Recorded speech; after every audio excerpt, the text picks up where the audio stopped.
अस्सलाम वालेकुम। आज हम डिस्कस करेंगे इस्लामिक जूरिस्प्रूडेंस में सोर्सेज ऑफ लॉ। सबसे पहले हम देखते हैं सोर्सेज ऑफ लॉ किसे कहते हैं। सोर्सेज ऑफ लॉ का मतलब ये होता है जहाँ से कवानीन लिए जाएं, जहाँ से कवानीन बनाए जाएं, ठीक है, वो सोर्स ऑफ लॉ होता है। तो इस्लामिक सोर्सेज ऑफ लॉ को दो हिस्सों में तकसीम किया गया है, एक प्राइमरी सोर्सेज ऑफ लॉ और एक secondary sources of law. Primary sources of law में कुरान और सुन्नत, कुरान और हदीस, ये दो चीज़ें आती हैं, ठीक है। और इसके साथ सेकेंडरी जो सोर्सेज ऑफ लॉ है वो 4 और 3 7, वो 7 सोर्सेज ऑफ लॉ है। मैंने 4 और 3 इसलिए बोला कि उसमें से जो 4 सोर्सेज है ना, उसके ऊपर तमाम आइमा कराम, तमाम स्कूल ऑफ थाट एग्री करते हैं, जबकि दूसरे जो 3 हैं वो भी सोर्सेज ऑफ लॉ हैं, याद रहे, लेकिन उसके ऊपर तमाम आइमा कराम, तमाम स्कूल ऑफ थाट एग्री नहीं करते। तो हम सबसे पहले देखते हैं प्राइमरी सोर्स ऑफ लॉ में कुरान है और हदीस है, ठीक है। वो कुरान में वाज़े कवानीन बताए गए हैं, ठीक है, और इसी तरह हदीस में, अहादीस में भी इस्लामी कवानीन डायरेक्ट तौर पे मौजूद हैं।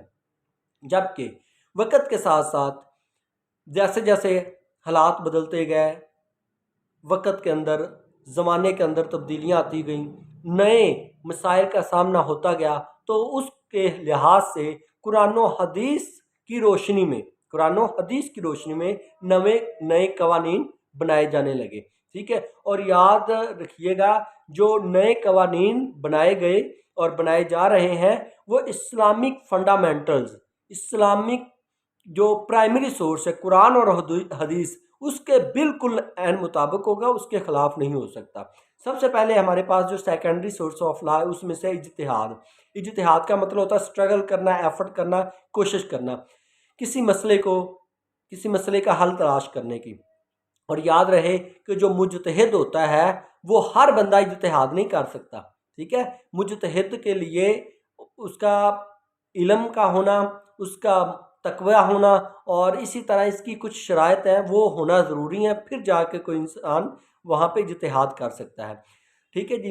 इज्तिहाद में नबी सल्लल्लाहु अलैहि वसल्लम ने इज्तिहाद के हवाले से बताया कि अगर कोई शख्स, अगर कोई रूलर, रूलर का मतलब मैंने वर्ड इसलिए यूज़ किया है, वो शख्स जो आलिम हो या फिर मुसलमानों के ऊपर रूल कर रहा हो, अगर वो किसी मामले में नए आने वाले हालात के मुताबिक किसी मामले के मसले के लिए, किसी मामले के हल के लिए कोई मसला नया गौर फ़िक्र करता है कुरान और हदीस के असूलों को मद्देनज़र रखते हुए, तो उसको बोलेंगे कि ये इज्तिहाद कर रहा है। और जो कोई शख्स इज्तिहाद करता है और अगर वो सही पॉइंट पे पहुंच जाता है, यानी कि सही मसले का हल निकाल लेता हो, तो उसको दोहरा अजर है। लेकिन अगर वो नहीं भी निकाल पाता तो फिर भी उसके लिए सिंगल अजर तो मौजूद है, यानी कि ये हदीस से चीज़ हमें मिलती है। तो इसी को अगर इज्तिहाद एक शख्स करता है, ठीक है, एक इमाम साहिब हैं वो इज्तिहाद करते हैं, ठीक है जी।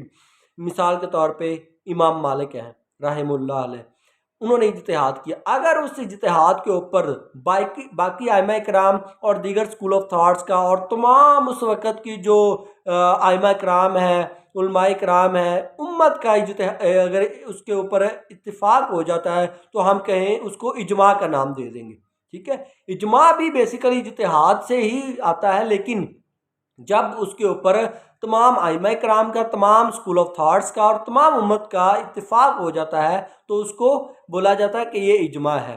तो सेकेंडरी सोर्स में पहले नंबर पे क्या हुआ, इज्तिहाद, दूसरे नंबर पे इजमा और तीसरे नंबर पे इस्तदलाल। इस्तदलाल का मतलब ये होता है कि इस्लाम के किसी एक इस्लाम की किसी एक चीज़ को देखकर दूसरी चीज़ को उससे रेफ़र कर लेना। मिसाल के तौर पे एक सवाल है कि आया कि मर्द, गैर महरम मर्द है, वो किसी गैर महरम औरत के जनाजे को कंधा दे सकता है कि नहीं दे सकता। नबी पाक सल्लल्लाहु अलैहि वसल्लम के दौर में नबी सल्लल्लाहु अलैहि वसल्लम की जब बेटी की वफ़ात हुई तो एक सहाबी ने उनको कब्र में उतारा। सही बुखारी के अंदर हदीस मौजूद है, ठीक है। अब इस हदीस से इस्तदलाल किया जा सकता है कि अगर एक गैर महरम शख्स, एक गैर महरम औरत जो नबी सल्लल्लाहु अलैहि वसल्लम की बेटी थी, उनको कब्र में उतार सकता है, तो गैर महरम फिर गैर महरम औरत के जनाजे को कंधा भी दे सकता है, उसकी मैयत को कंधा भी दे सकता है। इसको बोलते हैं इस्तदलाल।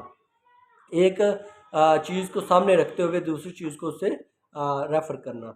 इसके साथ नंबर 4 पे है क्यास। क्यास किसको बोलते हैं? सॉरी, ये नंबर 2 पे आना चाहिए था, लेकिन चले तरतीब में नंबर 4 पे मैं अब इसको मेंशन कर रहा हूँ। क्यास का मतलब ये होता है इस्लाम के किसी एक फंडामेंटल की बुनियाद पर, ठीक है, किसी दूसरे मसले को अखज़ करना। उसकी मिसाल ये है कि नबी पाक सल्लल्लाहु अलैहि वसल्लम की हदीस है, कुल्लु मुस्करिन हराम, हर नशावर चीज़ हराम है। ठीक है, अब देखिए हालात चेंज हुए, अब मॉडर्न जो पीरियड है उसमें आइस है, ठीक है, और इसके अलावा शीशा है और ड्रग्स की बहुत सारी किस्में हैं। ठीक है, तो क्या अब कोई कहे कि जी मुझे दिखाइए कुरान और हदीस में कहाँ पे लिखा आइस या ड्रग्स ये जो शीशा वगैरह ये हराम है? भाई नबी पाक सल्लल्लाहु अलैहि वसल्लम की हदीस है, कुल्लु मुस्करिन हराम, हर नशावर चीज़ हराम है। ठीक है, और फिर ऐसे नबी सल्लल्लाहु अलैहि वसल्लम के दौर में शराब हराम थी, उसकी इल्लत क्या थी, रीज़न क्या थी? रीज़न देखी जाती है इसमें, इल्लत देखी जाती है कि शराब इसलिए हराम थी, उससे नशा पैदा होता है। तो अब अगर कोई चीज़ ऐसी इस्तेमाल की जाए, ऐसी ड्रिंकिंग की जाए या कोई ऐसी चीज़ का इस्तेमाल किया जाए जिससे नशा पैदा हो, तो हम उसको उसके ऊपर क्यास करेंगे कि ये चीज़ इस्लाम में हराम है। ठीक हो गया। और इसी तरह ये तो वो 4 हो गए जिसके ऊपर तमाम लोगों का इत्तेफाक है। 3 सोर्सेज़ ऑफ लॉ वो है, वो भी सोर्सेज़ ऑफ लॉ है, मैं फिर रिपीट कर देता हूँ, लेकिन सिर्फ फ़र्क ये है कि तमाम स्कूल ऑफ थॉट उसके ऊपर इत्तेफाक नहीं करते। इस ये जो 3 हैं इसके ऊपर इमाम अहमद बिन हम्बल रहमुल्लाह और इमाम अबू हनीफा रहमुल्लाह का इत्तेफाक है। उनमें से एक है इस्तेहसान। इस्तेहसान का मतलब ये होता है एक चीज़, 2 चीज़ें अगर दोनों में से एक को प्रेफरेंस दे देना, उसको इस्तेहसान बोलते हैं।